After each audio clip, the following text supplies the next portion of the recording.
Umabot sa 62 ang loose firearms na nakumpiska, kusang isinuko at idiniposito sa Police Regional Office 13 bilang bahagi ng pinaigting na kampanya ng kapulisan laban sa mga paglabag sa batas ukol sa baril mula August 1 to 21, 2025. Batay sa ulat ng Regional Operations Division 13, 14 na armas ang nakumpiska sa pamamagitan ng search warrants, checkpoint operations, police responses at searches incidental to lawful arrests.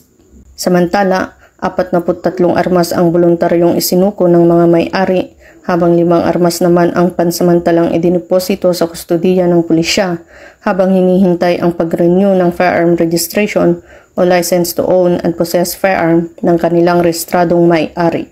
Patuloy ang karaga sa maigting na pagpapatupad ng batas upang matiyak na ang lahat ng armas ay nasa tamang kamay bilang bahagi ng adhikain nitong mapanatili ang kapayapaan at kaayusan sa buong rehiyon. Mula dito sa Police Regional Office 13, ako ang inyong PNN correspondent, Patrolwoman Joanna Kawili, alagad ng batas, tagataguyod ng Balitang Pulis.